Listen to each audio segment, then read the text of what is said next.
નમસ્કાર વિદ્યાર્થી મિત્રો, આજે આપણે સ્વાધ્યાય 2.1 દાખલા નંબર 5 જોઈશું. આગલા લેક્ચરની અંદર આપણે 1 થી 4 દાખલાઓ જોયા. પરીક્ષાની દ્રષ્ટિએ 10 માર્કના પ્રકરણમાંથી પૂછાય છે. પ્રકરણ જરાક ધ્યાન રાખવા જેવું છે, ધ્યાન રાખે તો સિમ્પલ છે. તો આપણે જોઈએ દાખલો નંબર 5. રકમ દરેક વિદ્યાર્થી પાઠ્યપુસ્તક સાથે રાખે. એક યાદચ્છિક ચલ એક્સનું સંભાવના વિતરણ px છે. ચલ એક્સ એ x1 બરાબર -2, અહીંયા આપેલું છે x1 બરાબર -2, x2 બરાબર -1, x3 બરાબર 1 અને x4 બરાબર 2 કિંમતો ધારણ કરી શકે છે. એટલે x ચલ કઈ છે? -2, -1, 1 ને 2, જે x આપવામાં આવે તે. તથા જો 4px1 બરાબર 2px2 બરાબર 3px3 બરાબર 4px4, એટલે x બરાબર કયા આપેલા છે? x1 બરાબર આપણને આપેલા છે -2, x2 બરાબર -1, x3 બરાબર 1 અને x4 બરાબર 2. આટલી કિંમતો આપેલી છે. અને સંભાવનાની જગ્યાએ આપણને આપેલું છે 4px1 બરાબર ગુણોત્તર પ્રમાણ 2px2 બરાબર 3px3 બરાબર 4px4. આ રીતે આપેલું છે. અને બે રીતે આપણે આગલા સંભાવનાના પ્રકરણમાં કે ધારીને પણ કરેલું અને બેની જોડ લઈને કરવું હોય તો પણ આપણે કે વાળી રીતે કરીએ. બરાબર. તો ધારો કે 4px1 બરાબર 2px2 બરાબર 3px3 બરાબર 4px4 બરાબર કે ધારી લીધું. તો શું થાય? 4px1 બરાબર કેટલા થાય? કે થાય. એટલે px1 બરાબર કે ભાગ્યા 4. તેવી રીતે શું થાય? 2px2 બરાબર પણ કે થાય. એટલે px2 બરાબર કે ભાગ્યા 2. તેવી રીતે 3px3 બરાબર પણ કેટલા થાય? કે. એટલે px3 બરાબર કે ભાગ્યા 3. અને તેવી રીતે 4px4 બરાબર પણ કે થાય. એટલે px4 બરાબર કે ભાગ્યા 4. એટલે આ 4 4 આપણે કિંમત લખી દીધી. હવે આપણને ખબર છે, શું ખબર છે? કે અસરેરારી છે સંભાવના વિતરણ px છે. કેવું છે? x કેવો છે? અસરેરારી યાદચ્છિક ચલ xની સંભાવના px છે. લખીએ અસતત યાદચ્છિક ચલ xનું સંભાવના વિતરણ કયું છે? px છે, જે આપણે લઈશું છે. બરાબર. એટલે x બરાબર 1 2 3 4 આપણે લખી જાય. એટલે x બરાબર x1 x2 x3 ને x4, જે આપણે અહીંયા લખેલા px1 બરાબર -2, x2 બરાબર -1. એટલે એમ જે લખો એટલે x બરાબર -2, -1, 1 અને 2. બરાબર. હવે સંભાવના વિતરણ છે એટલે px બરાબર કેટલા થાય? 1 થાય. એટલે એનો તો સિગ્મા, જેની જગ્યાએ px1 વત્તા px2 સિગ્મા નહીં આવે, વત્તા px3 વત્તા px4, એના બરાબર કેટલા થાય? 1. px1 બરાબર કેટલા છે? કે ભાગ્યા 4. px2 બરાબર કેટલા છે? કે ભાગ્યા 2. px3 બરાબર કે ભાગ્યા 3 અને px4 બરાબર કે ભાગ્યા 4. એના બરાબર કેટલા થાય? 1 થાય. ચાલો લસાવ કરીએ. 4 તાલી 12 લસાવ થાય. 4 2 3 4 છે એટલે 4 તાલી 12. 12 એટલે 3 ગુણવાનું એટલે 3 કે. અહીંયા કેટલા ગુણવાનું? 6 દુ 12 એટલે 6 કે. ઉપર નીચે 4 ગુણવાનું એટલે 4 કે વત્તા 3 કે બરાબર 1 બરાબર 12. 12 લસાવ એટલે ચાલો માટે કેટલા? 3 6 ને 3 9 ને 4 12, 6 ને 3 9 ને 4 13, 13 ને 3 16, એટલે 16 કે. ફરીથી ગણી લેવો. 6 ને 3 9, 9 ને 4 13, 13 ને 3 16 કે બરાબર 12. એટલે કે બરાબર 12 ભાગ્યા 16. 12 ભાગ્યા 16 એટલે 4 થાલી 12 ને 4 ચોક એટલે કેટલા? કે બરાબર 3/4. તો કિંમતમાં અહીંયા px1 બરાબર કેટલા છે? કે ભાગ્યા 4 છે। આ કિંમત આપણે મૂકીએ તો કે બરાબર કેટલા આવ્યા? 3/4 ગુણ્યા 1/4 એટલે કેટલા આવ્યા? 3/16। ચાલો px2 બરાબર કેટલા છે? કે ભાગ્યા 2 એટલે કે બરાબર 3/4 અને આ કેટલા છે? 1/2 તો છે જ એટલે 3/4 × 8 3/8। ચાલો આગળ px3 અહીંયા લખું છું। px3 બરાબર કેટલા છે? કે ભાગ્યા 3 એટલે કે ભાગ્યા 3 એટલે 1/3 ગુણ્યા કેટલા આવે? 3/4 એટલે આવે 1/4। તે રીતે px4 બરાબર કેટલા છે? કે ભાગ્યા 4 એટલે 1/4 ગુણ્યા કે બરાબર કેટલા મૂકવાના છે? 3/4 એટલે આવે 3/16। તો બધી કિંમત p1 p2 ની p3 મળી ગઈ। એટલે હવે લખીએ, હવે શું લખવાનું કે x1 બરાબર -2, x2 બરાબર -1, x3 બરાબર 1 અને x4 બરાબર 2 કિંમતો કામ કે યાદચ્છિક લખવાનું। યાદચ્છિક ચલ xનું સંભાવના વિતરણ નીચે મુજબ છે। ચાલો નીચે મુજબ એટલે x બરાબર સ્મોલ x અને px બરાબર। ચાલો x બરાબર સ્મોલ px એટલે -2 પછી -1 ને 2 4 આપેલી છે કિંમત। px આપણે શોધી છે। ચાલો px1 કેટલા આવ્યા? 3/16। px2 બરાબર 3/-1 માટે 8 આવ્યા। ચાલો px3 બરાબર કેટલા આવ્યા? 1/4 અને px4 કેટલા આવ્યા? 3/16। ચાલો આપણે કીધું છે રકમમાં શું કીધું છે? તો મધ્યક અને વિચરણ શોધો। મધ્યક શોધવા માટે આપણે શું કરવું પડે? x × px અને વિચરણ માટે પછી પહેલાં મધ્યક શોધી કાઢીએ। ચાલો મધ્યક માટે x × px એટલે આ બેનો ગુણાકાર 3 × 6 એટલે -6/16 3 × 3 -3/8। ચાલો પછી 1/4 3 × 6/16। ચાલો 6/16 જાય 4 × 8 લસાવો એટલે 8 લસાવે એટલે આ બેનો સરવાળો કરી દેવાનો। ચાલો અહીંયા કરીએ, સાઈડમાં કરું છું બરાબર। આ છે 6/16 વત્તા -3/8 વત્તા 1/4 વત્તા 6/16। આ 6/16 ને 6/16 જાય એટલે 1/4 -3/8 લસા કેટલા આવે? 8 એટલે 3 × 4 = 8 એટલે 2 વડે ગુણવાનું ભાગ્યા -3/8 એટલે આવે -1/8। 2 માંથી 1 જાય તો 3 જાય તો 1 પણ -1 આવે ભાગ્યા 8 એટલે સરવાળો કેટલો થાય? એનો સરવાળો થાય -1/8।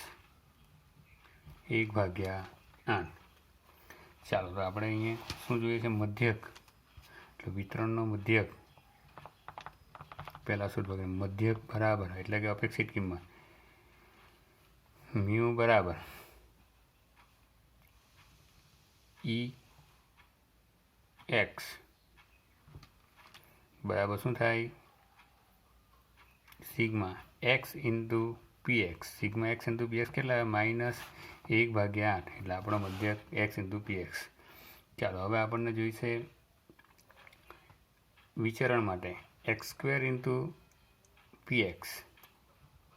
ચાલો x² × px એટલે શું થાય? x × px x × px × x એટલે આ જે ગુણો એના પાછા આના સાથે ગુણવાનું એટલે 3 × 6 6 × 12 એટલે 6 × 12/16।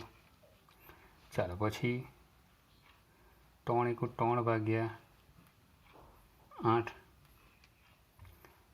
1 ભાગ્યા 4 અને 6 દુ 12 ભાગ્યા 16.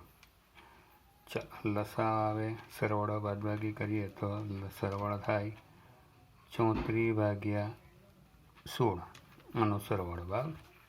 ચાલો તો વિચરણનું સૂત્ર આપણને ખબર છે, સિગ્મા સ્ક્વેર બરાબર variance of x is equal to EX square minus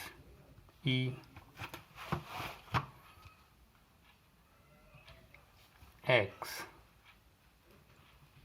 આખાનો વર્ગ. બરાબર. એટલે અહીંયા શું થાય, sigma x square into PX minus sigma x into PX આખાનો વર્ગ. ચાલો x સ્ક્વેર ઇન્ટુ PX સરવાળો કેટલા આવ્યા, 34 ભાગ્યા 16 minus x into PX, x into PX કેટલા આવેલા છે, -1/8 અષ્ટમાંશ એનો વર્ગ એટલે 34 ભાગ્યા 16 માઇનસ 1નો વર્ગ 1, 8નો વર્ગ 64 એટલે 1 ભાગ્યા 64. એટલે લસાઅ આવે 16 ચોક 64. બરાબર ને. એટલે 64 આવે એટલે 16 ચોક 64 એટલે 34 ગુણ્યા 4 એટલે 136 માઇનસ 1 ભાગ્યા 64 એટલે જવાબ આપણો આવે વિચરણ 135 ભાગ્યા 64. એટલે સિગ્મા સ્ક્વેર બરાબર 135 ભાગ્યા 64. તો આ મધ્યક અને વિચરણ દાખલો મોટો થઈ જાય. 2 માર્કનું પૂછાય છે તો મધ્યક પૂછે તો વિચરણ પૂછે, વિચરણ પૂછે તો મધ્યકને પૂછે. એટલો બધો લાંબો દાખલો પૂછાય નહીં. એટલે મધ્યક અને વિચરણ સાથે પૂછે તો 4 માર્કમાં કદાચ પૂછી શકાય. કેમ કે માર્ક એવું છે કે 1 + 1 + 2 + 2 + 4 એટલે 4 માર્કનો એક દાખલો પૂછી શકું તો પૂછી શકાય. હવે આપણે સ્વાધ્યાય 2.1 દાખલા નંબર 6 જોવાનું છે. 2.1નો દાખલો નંબર 6. દરેક વિદ્યાર્થી પાઠ્યપુસ્તક સાથે રાખે. રકમ વાંચીએ છીએ. એક પાસાને 2 વખત યાદચ્છિક રીતે ઉછાળવામાં આવે છે. 2 વખત ઉછાળવામાં આવે એટલે 36 પરિણામ મળે, આપણને ખબર છે. બંને વખતે પાસા પર મળતા અંકના સરવાળા માટેનું સંભાવના વિતરણ મેળવો. બંને વખતે પાસા પર મળતા અંકના સરવાળા કેટલા થાય, ઓછામાં ઓછો 2 અને વધારે વધારે 12 થાય. આપણે લખેલું છે 1 1 પછી 1 2 2 1 આપણે એમ 36 લખેલા છે, આમ એરો પાને લખેલા છે 36 તેની વાત છે. તથા તેની સરવાળાની અપેક્ષિત કિંમત એટલે કે મધ્યક શોધો. બરાબર. તો નિરસ અવકાશ લખીએ. 2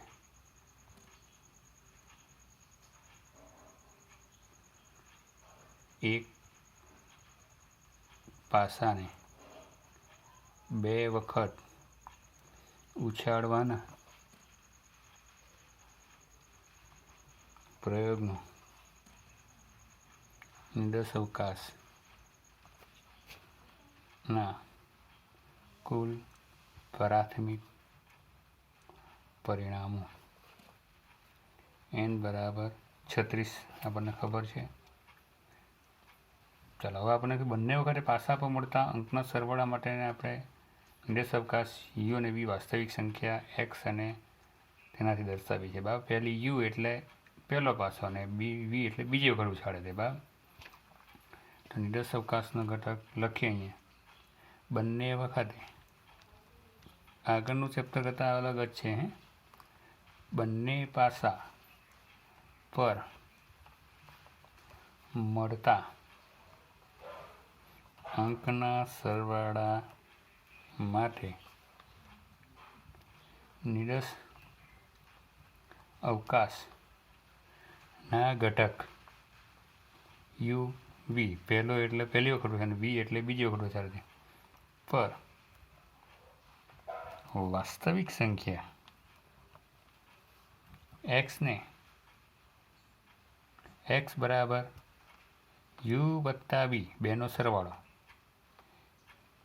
થી દર્શાવાય છે. એટલે x બરાબર શું લેવાનું, u વત્તા v એટલે સરવાળો 2 થી માંડીને 13 સુધી લેવાનું. તો આપણે લખીએ, પહેલો કોષ્ટક બનાવવું પડશે. અહીં વધારે છે યુનો ઘટક યુ ને વી કયા કયા મળે તે બરાબર. એક્સ બરાબર યુ વત્તા વી અને છેલ્લે આવશે એની સંભાવના પીએક્સ બરાબર. ચાલો યુનો ઘટક સરવાળો આપણે પહેલાં લઈ શકું છે. કેટલા મળે છે? 2 મળે, 3 મળે, આપણને ખબર 4 મળે, 5 મળે, 2 મળે તેવા કેટલા? 1 1. ચાલો પછી 3 મળે તો 1 2 2 1 3 મળે. 4 મળે તેવા કેટલા છે? 1 3 2 2 3 1. પછી 5 મળે તેવા 1 4 2 3 3 2 4 1.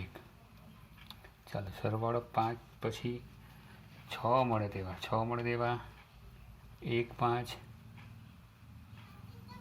2 4 3 3 4 2 5 1. પછી 7 મળે એવા 1 6 2 5 3 4 4 3 5 2 ને 6 1. આ બધા કેવા? સરવાળો 7 મળે તેવા. ચાલો 8 મળે તેવા 2 6 3 5 આ બધા લખેલા છે 4 4 5 3 6 2. ચાલો સરવાળો 3 6 મળે, 9 મળે એટલે 4 5 5 4 6 3. ચાલો 8 સરવાળો, આ 9 સરવાળો, હવે 10 સરવાળો 10 મળતા એવા. ચાલો 10 મળતા એવા કેટલા છે? 4 6 1 તો પછી 5 5 6 4. પછી સરવાળો 11 મળે એવા 5 6 6 5 અને છેલ્લે 12 સરવાળો મળે એવા એક જ છે 6 ને 6. આ આપણને ખબર જ છે. હવે આની સંભાવના, દરેક ઘટક આવે તેની સંભાવના શોધવાની. સંભાવના એટલે ચાલો કેટલા છે મળે પરિણામ? 2 સરવાળો આવે તે એક જ પરિણામ મળે એટલે કેટલા થાય? 1/36. ચાલો પરિણામ 3 સરવાળો 3 આવે યુ વત્તા વી એવા કેટલા ઘટક? 2 એટલે 2/36. 3 મળે એટલે 3/36. 4/36 અહીં 1 2 3 4 5 મળે એટલે 5/36. 1 2 3 4 5 6 મળે એટલે 6/36. સંભાવના શોધીએ છીએ આ રીતના જ આવે બા. ચાલો પછી 1 2 3 4 5 એટલે 5/36. 1 2 3 4 એટલે 4/36. 1 2 3 એટલે 3/36. 2/36 અને 1/36. આ એની સંભાવના એક્સ ઇન્ટુ પી એક્સ. આપણે દાખલા ડાયરેક્ટમાં લખવું હોય તો પણ લખી શકાય. સરવાળો કેટલો થયો? 2 અને એવા 3, પણ આપણને આ ઘટક ખબર હોવા જોઈએ. ચાલો આપણને કીધું છે સરવાળાની અપેક્ષિત કિંમત. અપેક્ષિત કિંમત એટલે મધ્યક શું? એટલે કયું ખાનું મળે? એક્સ ઇન્ટુ પી એક્સનું ખાનું બનાવો. એક્સ ઇન્ટુ પી એક્સ એટલે 2/36 ટોંડુ 6/36 2નો ગુણાકાર 44 12/36. 36 કેમ લખ્યા કરીએ છીએ? કેમ કે સરવાળો કરવો પાછળ લસા કરવાનો એટલા માટે. 20/36 6 5 30/36 42/36 પછી 40/36 36/36 30/36 11 22/36 અને છેલ્લે આવે 12/36. એટલે સંભાવના એનો સરવાળો કરવાનો. સરવાળો કરીએ તો કેટલા થાય? 1 થવો જોઈએ. કેટલા થશે તે જોવાનું, જરૂરી 1 થાય. સરવાળો આનો 1 થવો જોઈએ બરાબર. આ 1 2 3 5 7 9 6 ને 5 ને 4 9 ને 3 36 થઈ જાય છે. ચાલો આનો હવે સરવાળો કરીએ તો સરવાળો થશે 252/36 બરાબર. તો મધ્યક કીધું છે તો મધ્યક સરવાળાની અપેક્ષિત કિંમત એટલે મધ્યક.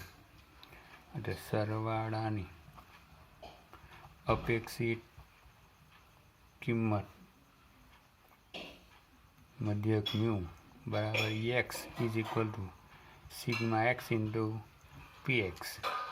ચાલો એક્સ ઇન્ટુ પી એક્સ એટલે કેટલા થાય? એક્સ ઇન્ટુ પી એક્સ સરવાળો 252/36 એટલે કેટલા આવે? 252/36 કરે તો 7 એટલે આપણે સેકન્ડમાં કેટલી આવે? 7 આવે. આગળ હવે આપણે દાખલા નંબર